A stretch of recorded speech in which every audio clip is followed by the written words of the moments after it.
The Adventures of Sam Spade, Detective. Brought to you by Wild Root Cream Oil Hair Tonic, the non-alcoholic hair tonic that contains lanolin. Wild Root Cream Oil. Again and again, the choice of men who put good grooming first.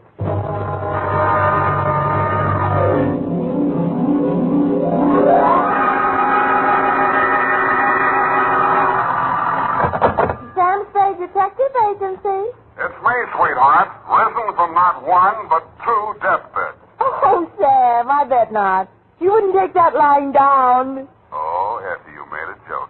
Well, you did first, Sam. I did not.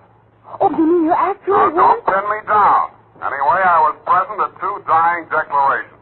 Would you believe, Effie, that a man could say something that wasn't true at a time like that? Oh, no. You mean a man will be lying on his deathbed? Oh, Effie, you made a joke. Oh, Sam, now stop it. I don't know It's all right, Effie. I forgive you. You can atone by telling me how wonderful you think I am. I think you... That you may do when I arrive in a trice to dictate my report on the deathbed caper.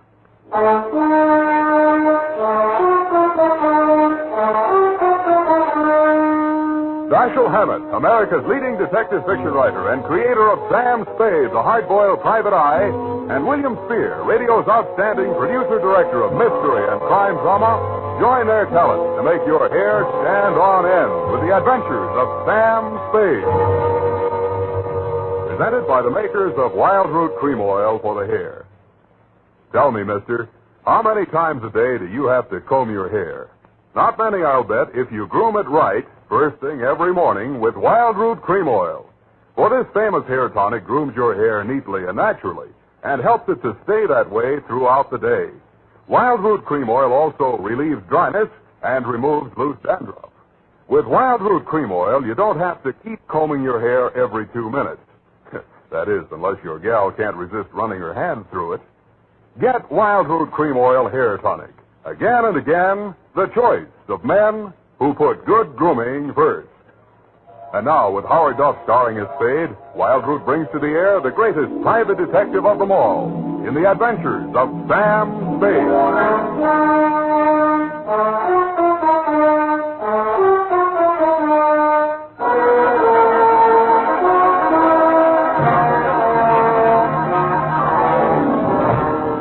Many brave hearts are asleep in the deep. Oh, Sam, you're a sailor. Captain Sam, is the brig for you. You got your logbook handy, gal? Oh, yes, Captain. So beware. Yes, that's awful deep.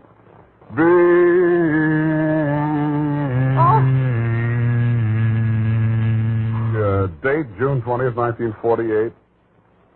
Where? I have no shame. To Marin County Sheriff's Office, San Rafael, California. Attention, Deputy Woodington from Samuel Spade, license number 17596. Subject, the deathbed caper. Dear Bill, the dawn came up like thunder out of Chinatown across the bay. In San Francisco, all we could see was fog. But on your side, it must have lifted briefly because somebody named Dan Starbuck managed to find his way to a phone booth, call me, and ask me to meet him at the 3rd Street Pier in Sausalito.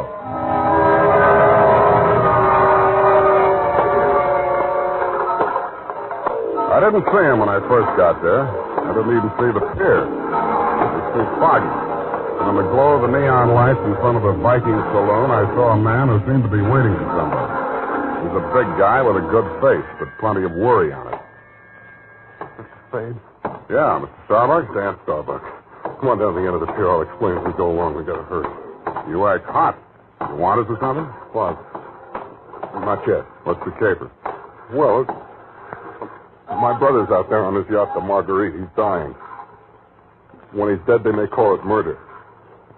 I want to be there with a witness. That's you. In case he has anything to say about who did it. Who did? They think I did. Did you?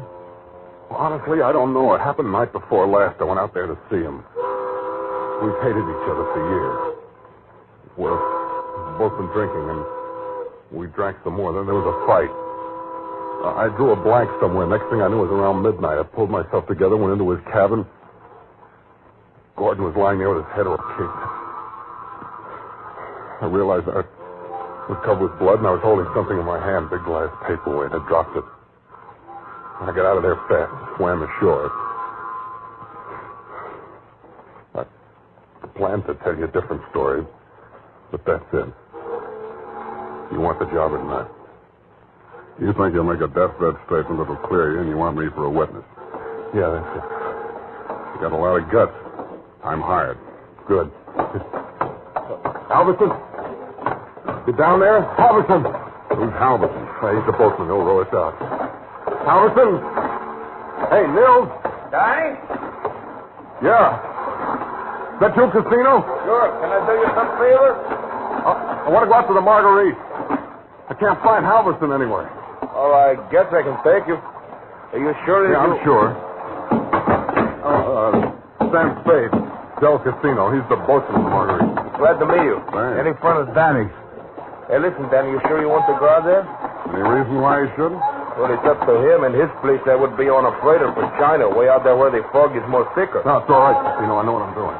Well, your friend, you excuse me, your name? Spade. You pardon me, I better ask. The police don't want you for nothing? Not yet, but don't make book on it. Push us clear, Danny. All right.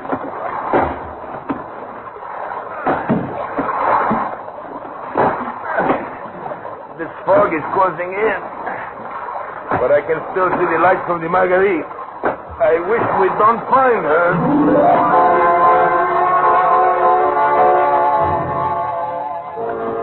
But we did. She was wearing clam diggers, an off-the-shoulder T-shirt, and was leaning against the rail as the dinghy pulled past the police launch and nestled in under the ladder of the yacht.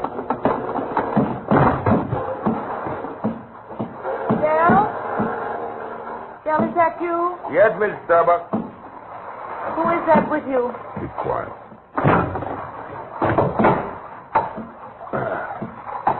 Del, what are they saying ashore about... Oh, I thought you... You're Mrs. Starbuck? Yes? I'm Sam Spade. I'm from San Francisco. I'm a detective. Your brother-in-law's in the boat. You captured him? He wants to come aboard. He wants to... die. He's hoping your husband will say something to clear him before he dies. Is there any reason why he shouldn't come aboard? Oh, there's every reason in the world why he shouldn't. The police are in there with my husband right now. Yeah? The doctor says there's a possibility that he may regain consciousness long enough to make a dying declaration. Mm-hmm. If he's face to face with Dan, there's no telling what he'll say. I wish Dan wouldn't. My husband is dying. Dan? Yeah. What's he say? I don't know, but I think you'd better come aboard.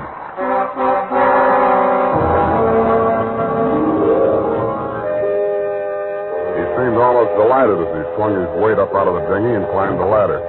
Del Casino, the bosun, followed, wearing a puzzled expression that turned to fear as we entered the cabin. The yellow glare from the lamp swinging overhead was almost blinding to walk into out of the foggy night. The first thing I focused on was the bunk that held the dying man. His head was heavily bandaged, his skin was chalk white, and his lips were beginning to turn blue. The room was tense with waiting.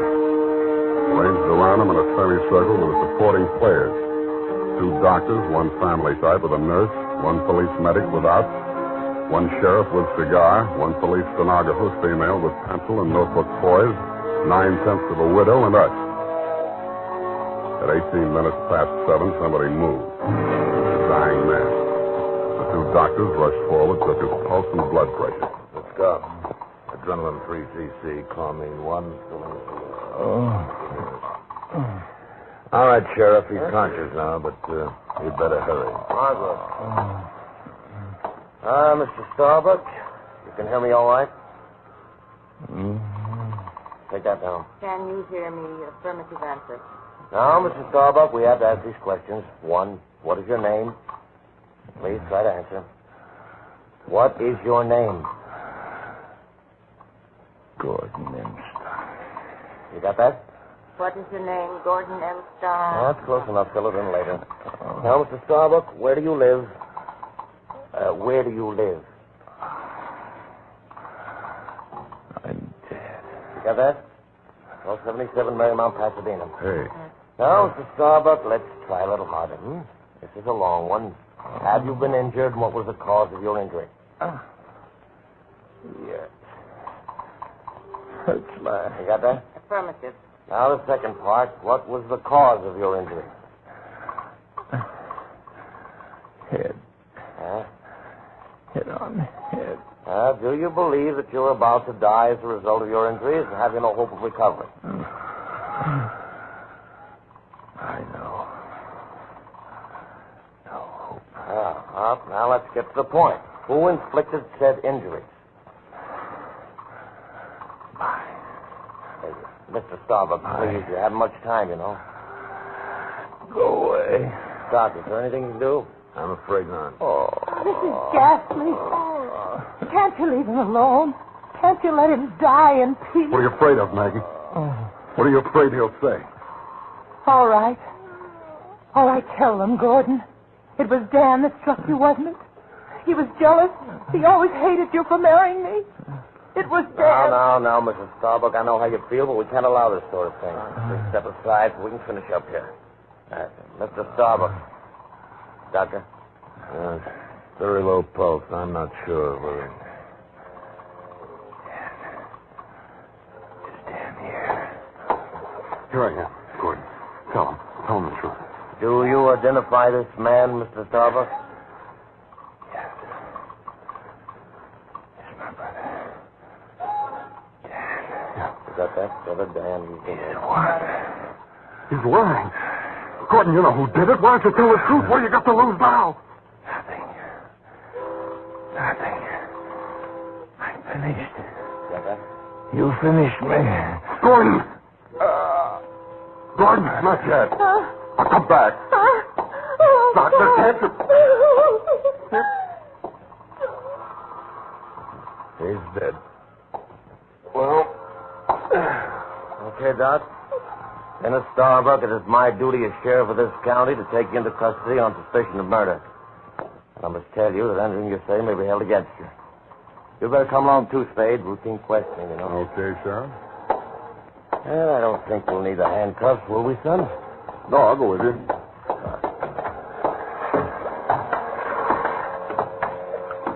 Yes, indeed, son. It's always smart to come along quietly. Yeah. This is the close. Hey, Sam, come back here. Use your hand.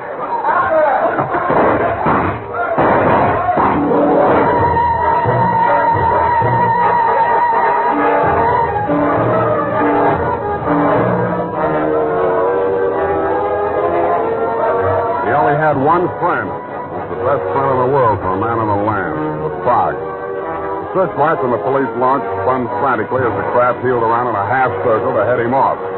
Instead of cutting the fog, the beams from the powerful lights bounced back from it and blinded the men behind them. After 10 minutes of that, they gave up. The sheriff had a theory. Don't worry. Between the fog and the currents, I doubt if we'll make it. We'll probably recover the body in the morning. And they did. But it wasn't Dan Starbuck's body. It was the bosun, Del Casino. And he was found in Richardson Bay, adrift in the dinghy from the Marguerite. Somebody had creased his skull with the same type blunt instrument that had been used on Gordon Starbuck. But Del hadn't lived long enough to make a dying declaration.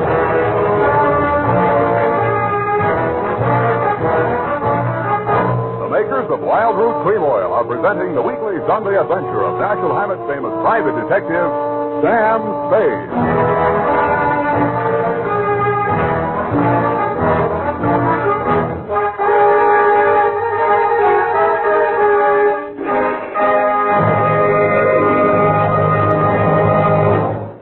Now, here's important news on good grooming.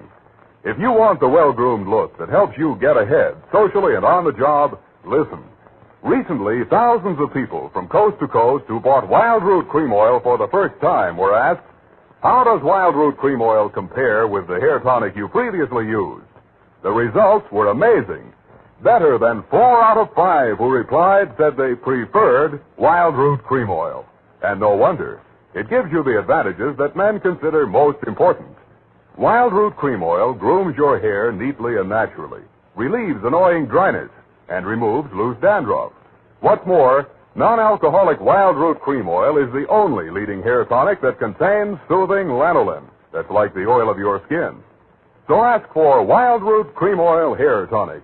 Again and again, the choice of men who put good grooming first. By the way, smart girls use Wild Root Cream Oil, too. And mothers say it's grand for training children's hair.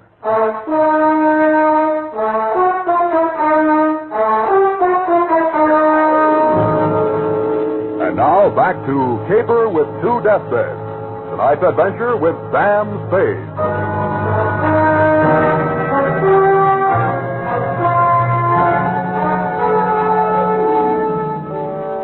The police theory of the Del Casino killing went something like this. Casino had shoved off in the dinghy to join in the search for Dan Starbuck, had rescued him, and been maced for his pains.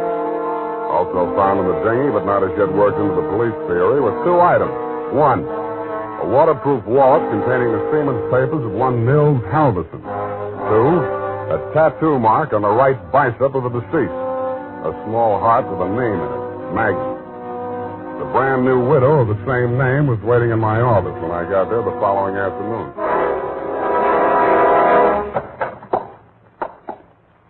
Hello. Hello to you, Mr. Starbuck. What can I do for you? Mr. Spade, I know very little about the ethics of your profession, and... Well, are you still working for Danny? If you mean, do I know where he is, the answer is no. Oh. I hoped you'd say that. Why? Because I want you to work for me. Need a new bosun? You needn't have put it quite so crudely. No, I needn't. Since your work is confidential, I'll admit I've done a few things that... Well, it's all too true. My first mistake was marrying Gordon Starbuck when I didn't love him.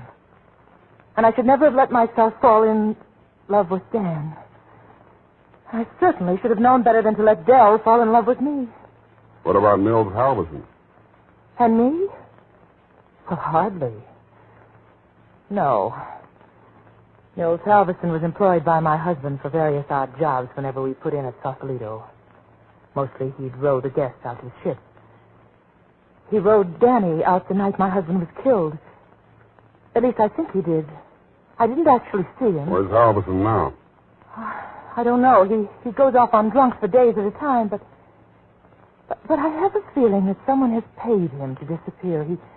He might have overheard something. Hold on a minute. You're going too fast. Are you working up to a confession? Oh, no. It's just that I'm afraid a great injustice may have been done to Danny. After all, Mr. Spade, a man who's dying, I don't see how he could be altogether in his right mind. Do you? The law says he is if he knows his name and address. A deathbed accusation is the strongest evidence a lawyer can shove at a jury. You can't cross-examine a dead man, and most people have the quaint idea that a man on his deathbed is a lot more truthful than he was when he was hale and hearty. Then you think Gordon may have been lying? Could be, or wool gathering, or picking up some of the lines you were feeding him. Oh, I was just afraid he might die before he... You see, I thought I might shock him into saying yes or no. He could have said no, couldn't he? Well, make up your mind. Oh, all I know is it's on my conscience now. If we could find old Halverson and force him to tell what he knows. He's a very strange man. Devoted to me. If the police find him before I do, he might refuse to talk out of a mistaken loyalty. To you? Well, I meant if he thought I had anything to do with it. Well, he's very strange. I told you that. What makes you so sure he's alive? Why wouldn't he be? If I'd been the killer and he'd rode me to and from the scene of my crime, I'd see him secured in Davy Jones' locker. Fish feed, lobster bait, asleep in the deep. Will you work for me? I'll let you know.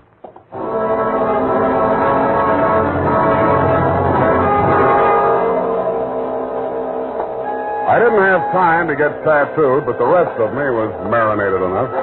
On my head, I was wearing a dirtied-up yachting cap. And the rest of me, I was wearing a pea jacket, dungarees, and sea boots. I was also wearing clamshell number 5 as I rolled up to the Viking saloon.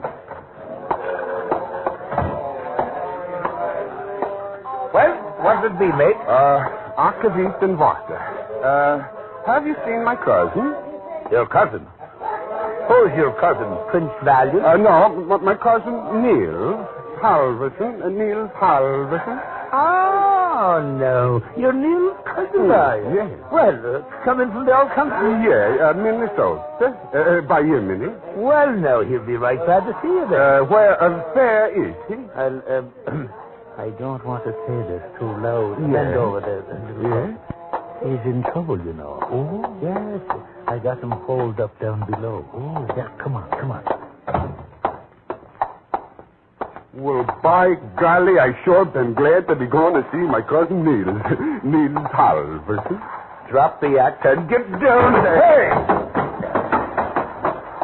Okay, Joe, I'll take over from here. Easy. Okay, Danny, my boy. I got his gun. But watch him now, watch him. He's full of mortar balls. Well, Spade, you're the one person I didn't expect to see. Well, I'm very glad to. Yeah, I wish I hadn't found you. I wanted to find somebody else first. Halverson? Yeah. He's here. Want to see him? That's what I came for. And under here. Watch your head, low bridge. Yeah. Hey, here we are. Where? A boathouse under the pier. Halverson used to hole in here to sleep off his schnapp. Where's he now? Over here. Uh-huh. Yeah, he's going to be a long time sleeping this one off. He's been missing since that night. Nobody knew he was here till last night. I headed for the saloon when I swam ashore. Joe hid me out here. He could still talk then. What'd he say? I wrote it down here. But it's no help. Let's see it. Well, it's just a jumbled word. Marguerite.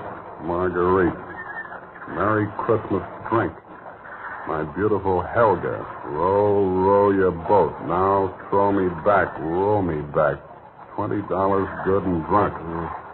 Fog rolling in, good and drunk. Gonna be 5 days, no business. Oh, my head.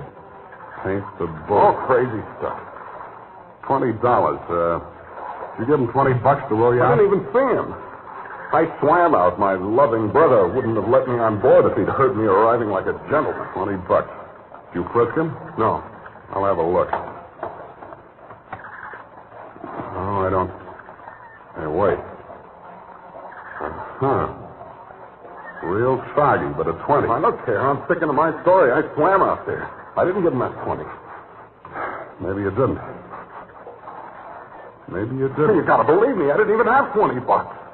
That's why I got... Shut up.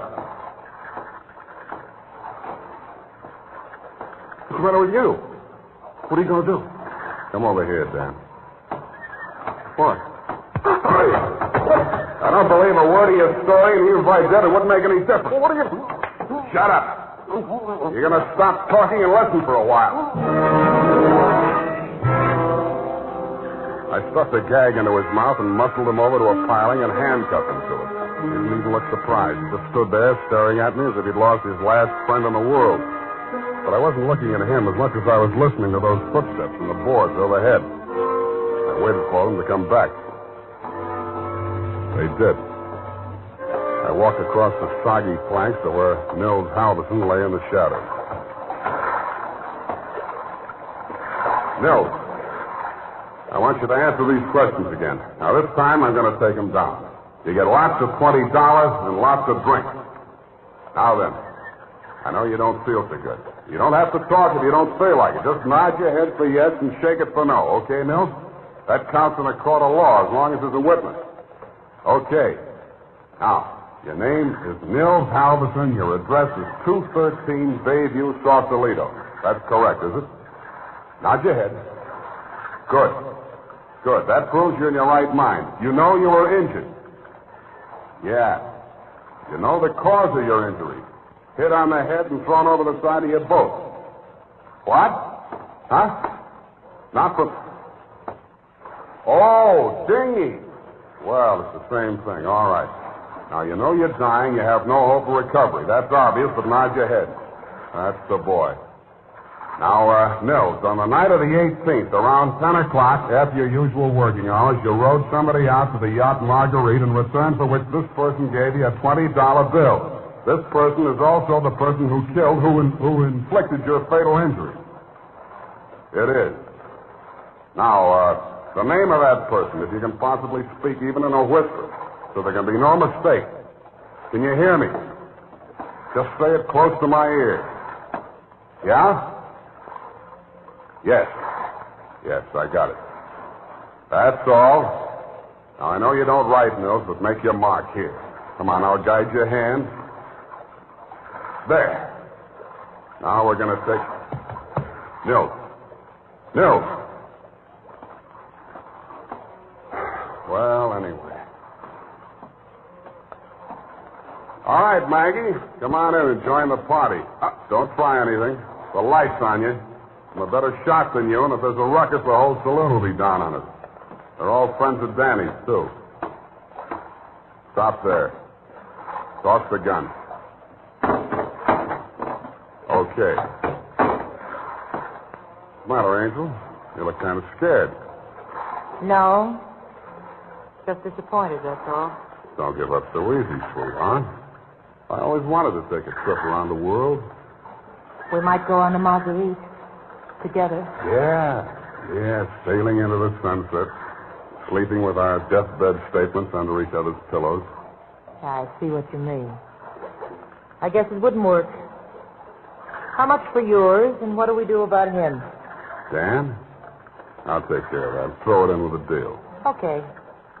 But I want it in writing. A little statement to the effect that I can keep under my pillow. Fair enough. All I want from you is a little statement from you to this effect. That you, Marguerite Starbuck, employed Mills Halverson to row you out to the yacht on the night of the 18th, that you there overheard a quarrel between your husband and brother-in-law, and that taking advantage of said brother-in-law's inebriated condition, you sneaked up behind your husband, hit him with a paperweight, and decamped, leaving the murder weapon in Dan's hand. You then started back to shore in the dinghy, and realizing that the only witness who could testify you were aboard that night... All right. All right, I'll sign it. Okay. We'll have plenty of time to put in all the legal decorations later. I'm afraid we won't, baby. You're going to be spending all your available time at the Hatchapee and Point West. What are you talking You about? just made a full confession in front of a witness. You heard it, didn't you, Dan? Every word. Oh, we're fight. Honest. An honest man. Well, I did tell a fib. Now, this is really going to hurt, I'm afraid, Maggie. You see, we didn't actually have any deathbed statement to match yours. No? No. Nils Halverson was a good deal too dead to have made a deathbed statement just now. He's been stiff for 12 hours.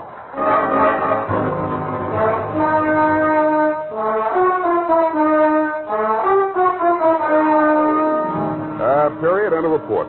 Well, Sam, I'll type this right up because then I'm leaving. Wait a minute, Effie. I had to do it that way. Don't you understand? Of course, Sam, I quite understand. But you object, huh? A cruel, ruthless, murdering, though beautiful woman, foiled by a clever ruse, a great acting performance by the greatest private detective of them all. Is that all? You're still leaving? Yes, Sam, my bags are packed. Well, pardon me for having feet.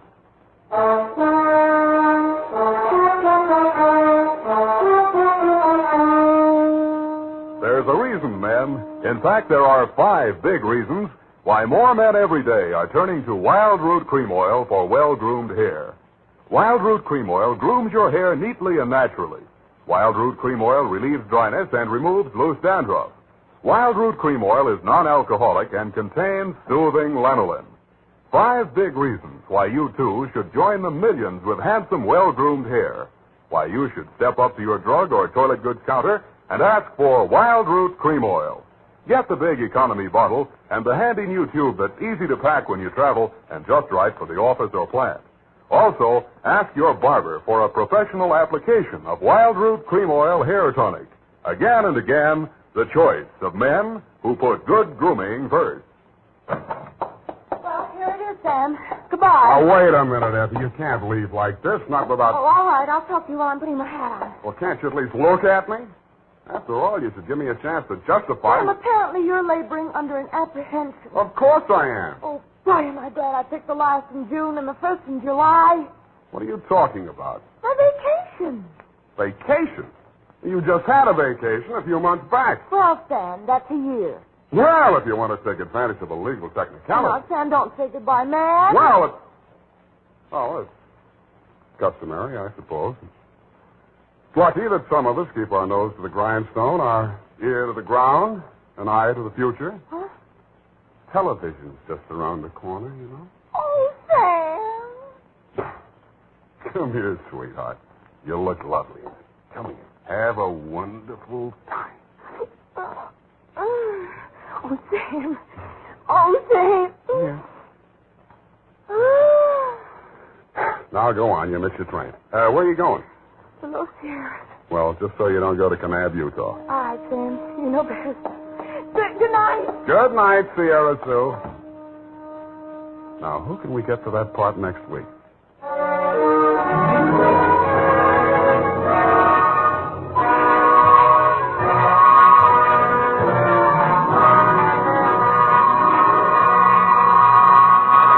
The Adventures of Sam Spade, Dashiell Hammett's famous private detective, are produced and directed by William Spear. Sam Spade is played by Howard Duff. Lorene Tuttle is Effie. The Adventures of Sam Spade are written for radio by Bob Tallman and Gil Dowd, with musical direction by Lud Gluskin. Join us again next Sunday when author Dashiell Hammett and producer William Spear join forces for another adventure with Sam Spade, brought to you by Wild Root Cream Oil. Again and again, the choice of men who put good grooming first. This is Dick Joy reminding you to Get Wild Root Cream Oil, Charlie. It keeps your hair in trim. You see, it's non-alcoholic, Charlie. It's made with soothing lanolin. You better get Wild Root Cream Oil, Charlie. Start using it today. You'll find that you will have a tough time, Charlie.